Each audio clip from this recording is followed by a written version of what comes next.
rumble on the recording. So what I was talking about is with that partial view, taking categories on the left-hand side and actually kind of removing it from this view. So if we go back and we look at the view itself, it's the lists view. So we start off and we have we have the crate link. We then have a table, and inside of that table we have name, price, category, description, which is all of this. And then we actually created a section called categories. And that section lives inside of our view start underscore layout.cshtml. So we actually created this section here and said render section categories and made it optional. So we can have that control over whether we want the category to show on every page or not. So we have some flexibility with this implementation. But what if we wanted it on every page regardless? Then we'd have to make sure that it's there, force every page to have that little sections code, not that, and then do this HTML partial product underscore product categories and then passing the model of categories. So what I'm recommending we do instead is let's create a partial view, and in that partial view have it function on its own independently as its own action. So we actually set up the view as a partial, and it simply renders the h3 tag and then for loops through it. So we kind of have the view part done, but we need to wire that up to an action.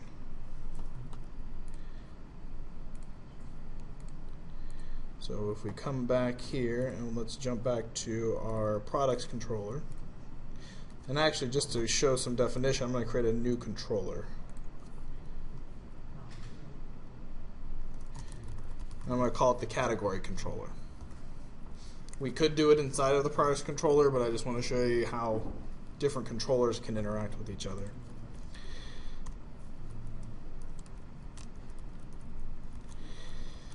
So we can come in here and we can say public partial view result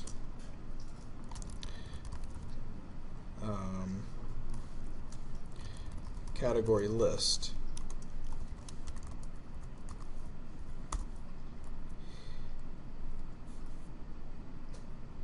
And then from here we can say return view, and our view name will be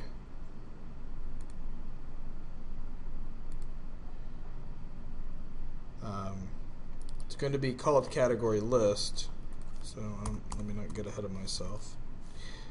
But what we want to return is the actual category list itself. So to do that, we'll have to set up a constructor that will take it's been a couple weeks, so let me go back and remember.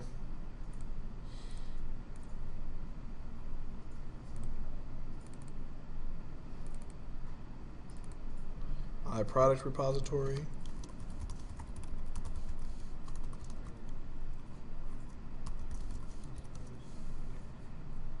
We'll pull that from here.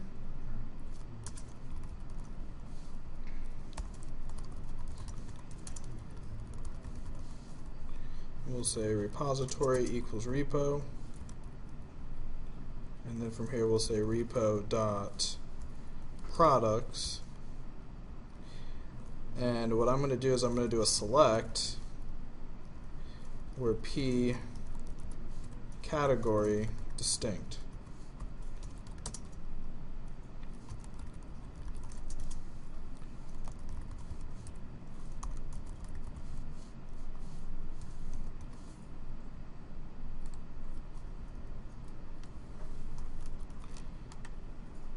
Why is this?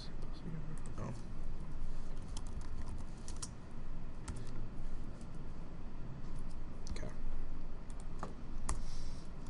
So what I'm doing here is I am creating categories I'm extracting them from the products. And as I type that, I'm thinking there might be no. And then I just want a distinct list of them. So I'm actually getting a collection of categories this time instead of just getting strings. So then I can do add view called category list, and I can strongly type it. Wait a second.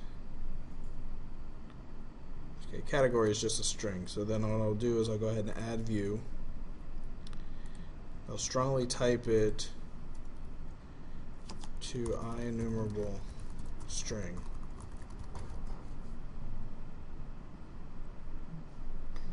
Create as a partial view? Yes, thank you.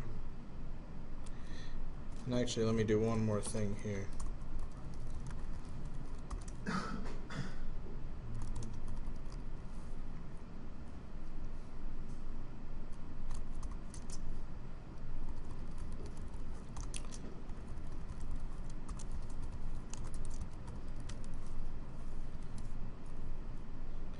I'm going to flag it as a child action only, and I'll show you what that does in just a second. So let me go back, add view, partial, as IEnumerable string, add. So can't you just return like a view, not a partial view, instead of the action? I could, but what will Because happen... you specify that it's partial on the data that comes to create the view. So if you return that view and specify it's a partial, I think it would work. It would, but what would happen is that the only reason why it's saying treat it as a partial is that it's not bringing in the wizard, Visual Studio, when it goes to create the view. It's not putting in all the other like layout attributes and all the other factors, which if we didn't specify it as a partial view in the return type, we would return a view and it would probably give us a cast exception saying I can't find a partial that matches this. So we want to have that consistency as we kind of work through this. Okay. So what I'm going to do now is I just want to, so now I have, under views, I have a new folder called category that matches my controller, category controller. I have the category list partial view. And I'm going to take the product categories and I'm actually going to copy the code out of there and paste it in here and then delete this. And I'm actually going to make one more adjustment. I'm going to add that underscore back as my my convention to say this is a partial. Now because I did that, these names no longer match up, so now I have to actually put in here category list in my model data. So let me actually drop this just for a moment, recompile. So now if I go category list, I should just get those categories listed. Okay? The child action only attribute applied to the method says do not allow a direct call to this method. So there's really no reason someone should call category/category list. They shouldn't be able to call it. It should be called internally from within the system. So by adding the child action only, recompiling, and then attempting to hit that page, I'll get this. So that's a way of safeguarding partial views that are, encapsulated within child action. So that's actually kind of one of the benefits you have with putting things inside of actions, is that you can actually isolate and limit the type of accessibility that those views may have. If you want this view to work independently, to be able to be hit directly, then you wouldn't add that attribute and it would still be accessible. Additionally, you can also do normally anything that's not public is not considered an action, But if for some reason you needed to have a public method, but you did not want it to be treated as an action, you can also flag it with another attribute, which is non-action. And by doing that, it just doesn't exist as an action. Just flat out. It won't treat it as an action. If you try to hit category list with that, it'll just tell you the action doesn't exist. 404.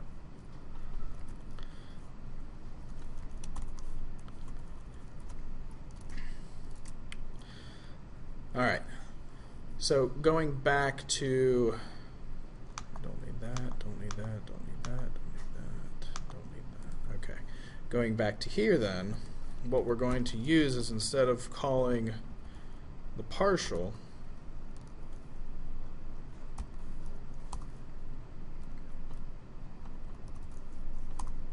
okay, totally just forgetting my stuff today. We'll do HTML dot render partial,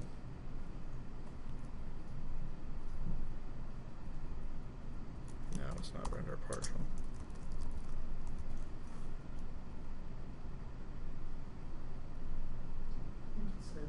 I think it's render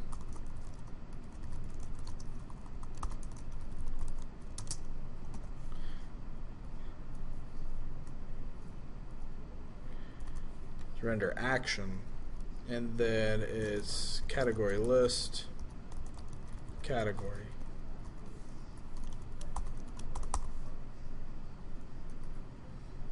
It's gonna yell at me.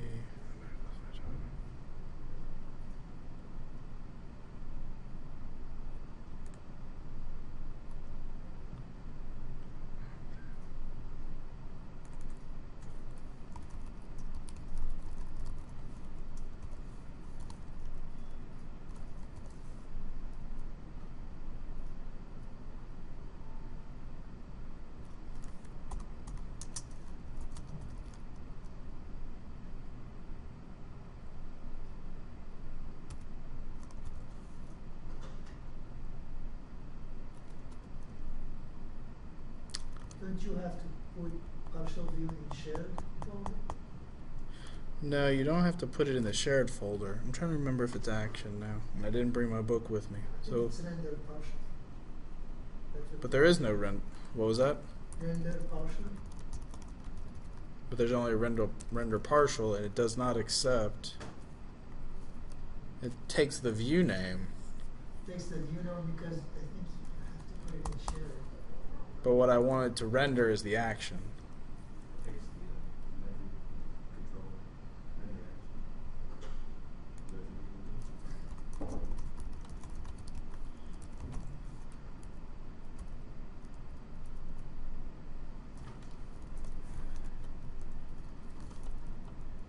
No, when I tried that one, it yelled at me and said it returns void. You could pass in a function What?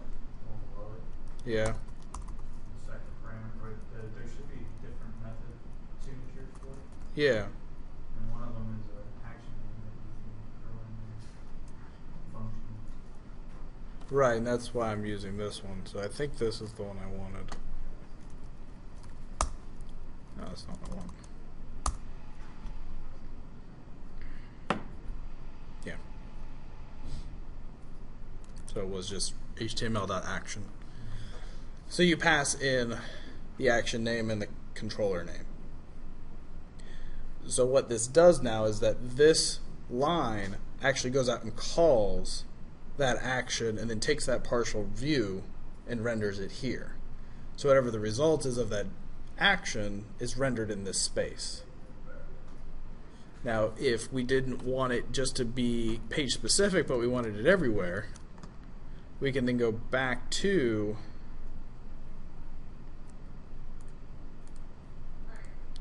our layout and just drop it here.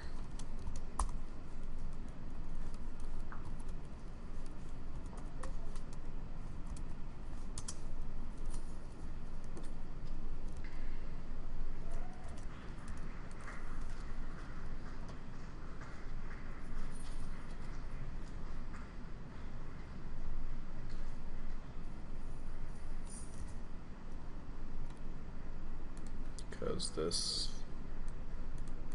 is here. F5. There.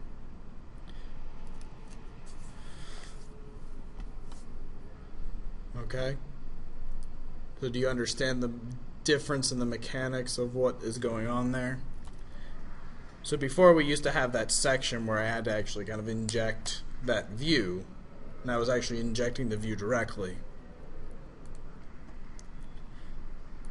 What I did is I removed that section and I replaced it with an action call. So the action call itself could change, the internal mechanics of that action could change. It could change significantly. I could change it completely, and I could make it something as straightforward as return a string and return, I don't know, string.join categories and a comma separated list. Maybe not a comma separated list with BRs around them.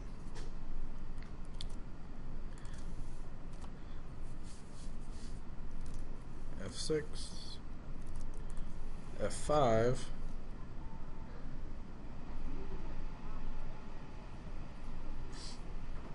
and now that entire call and everything changed internally. The way that was handled, the way it worked, all changed. But now I have complete flexibility also around how that view ends up getting rendered. So what was happening before is that view took a collection of strings. What if I decide that I need more control or more power behind my categories than them simply being strings? I want to create an object for a category, and I want to have them not take a string as the identifier. So before, the way we had it was this way.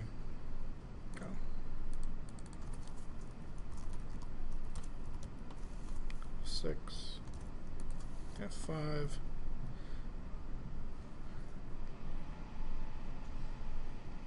When you would click on one of these links, the link would insert category equals basketball into the URL. Instead, I wanted to say category equals 1. You'll also notice that this now goes to category category equals. So that's an adjustment we actually have to make on the view side to clean that up.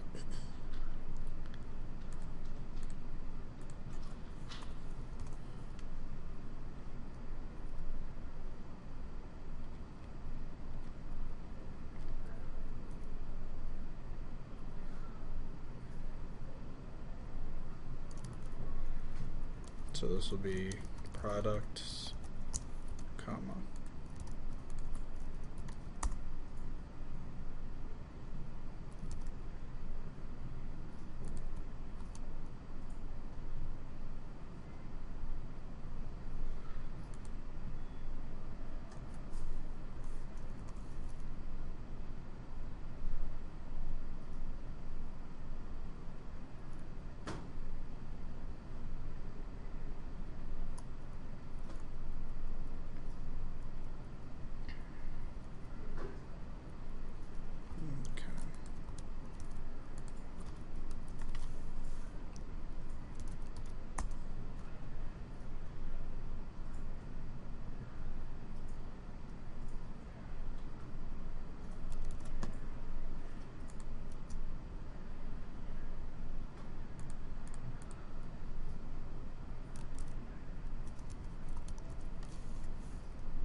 Alright, so now I'm even lost as to what it's doing. Anybody got any thoughts?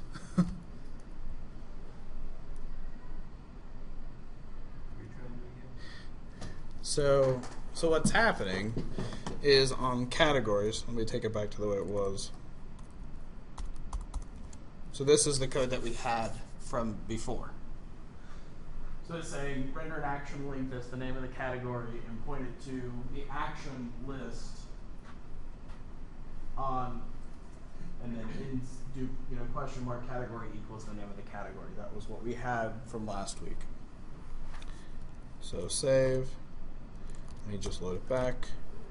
So then what was happening is that if you look at the URL down here in the bottom, it's saying slash category question mark category equals baseball instead of saying slash products question mark category equals baseball. Because the home controller for that action is category. So it's pointing back to its own home controller. What I want it to do is I want it to say slash products question mark category equals.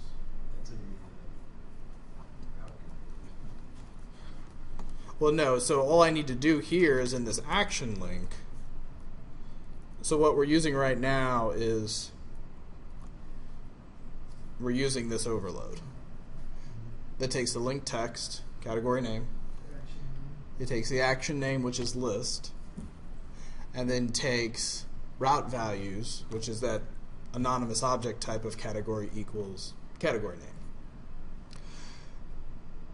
What I wanted to end up using was not this one, but maybe that's the problem. It takes both route values and HTML attributes.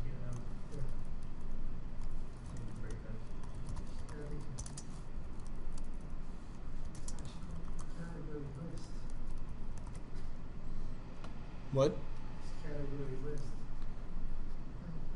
No, what I'm wanting the link to point to is to product/list.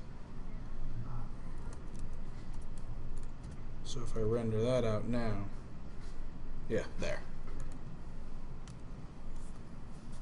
So it's just slash question mark because the default is product/list. So, all right. So what were you thinking of doing inside the route config?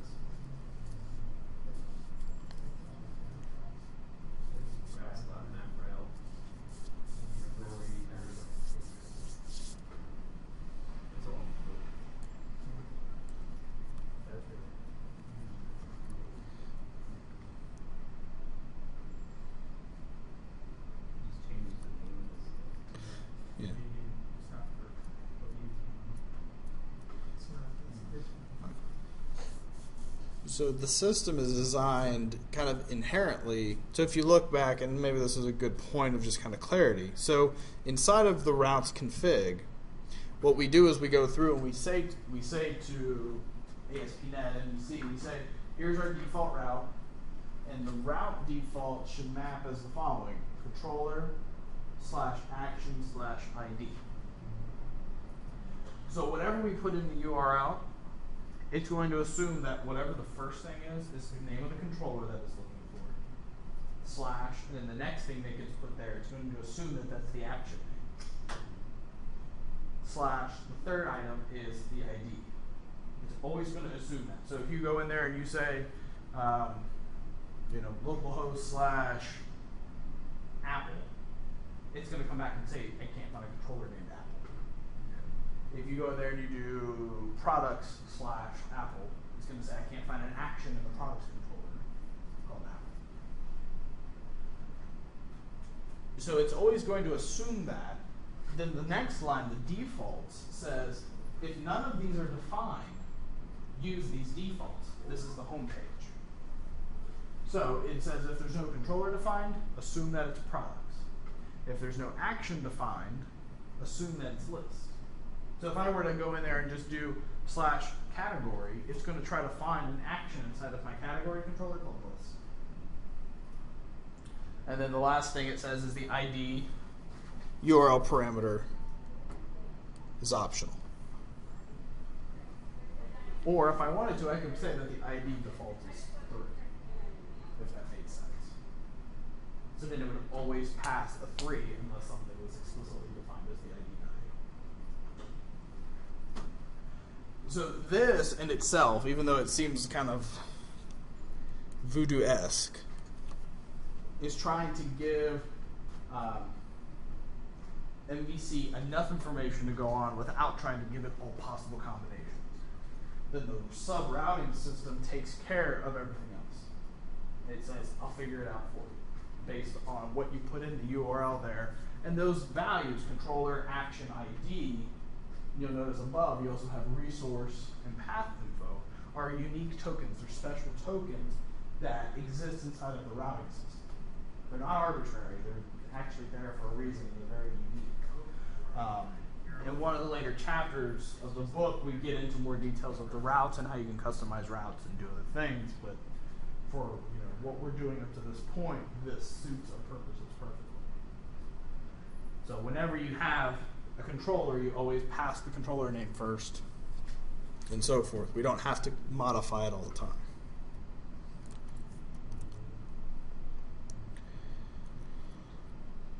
Okay.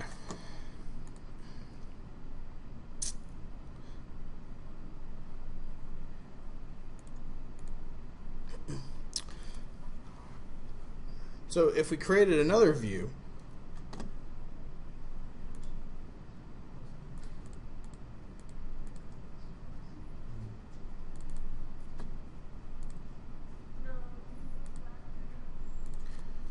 let's say that this is public view result order info, return view. So we'll just make it real simple. And we'll add a view here. Won't worry about it being strongly typed. Add. So F6. Now, based on what I just said, you would assume that I have to put product/order info in order to hit that view. And you do. If I were to just drop out and say, okay, this is the default, I don't need it, you'll actually get an error saying, and in this case it's an inject trying to figure it out, it says I can't find a controller called order info. Same said if I do category /order info, I'll get a 404 because I have no action in the category controller called order info.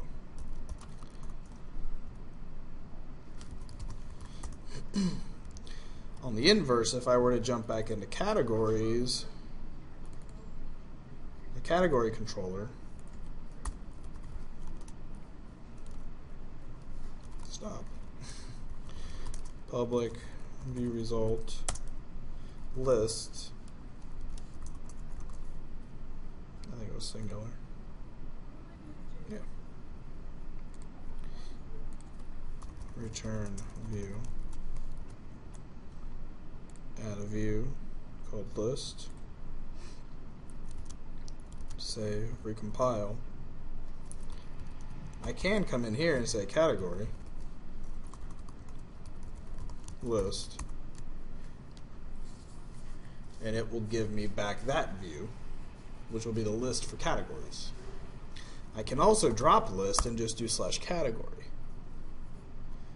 Because going back to the route config, it's going to assume that category is my controller and then the action is undefined. So it then goes ahead and just assumes that there's going to be a list action inside of this category controller. And since there does exist one, it loads it. If I go in and whack that and drop that, it's still going to try to find it, and I'll just get a 404. Because one doesn't exist.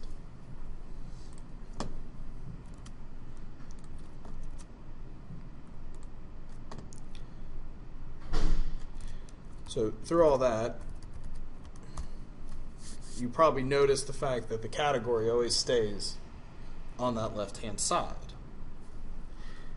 And what's nice about it is that because we made it independent and we point it back to the products controller list action, no matter where we are on the site, if we decide we want to look for stuff in the X games, we just click it and it takes us right back to product lists, which is the default question mark category equals the category we clicked, and we get that in navigation. So you're pointing things, instead of trying to point things statically, you want to try to make things as dynamic as possible in your navigation. So you're static in the sense that you're always having to probably explicitly say, here's the controller and its action, but you're not having to worry about, are you at the root of the site, are you 3 layers deep, what's in the URL, those things that you have to normally consider when you're doing standard web design. You just tell it, go to this controller, go to this action on this controller, and it figures out where you are relative to things and generates the appropriate URL for you. So it's kind of the win in that case. All right.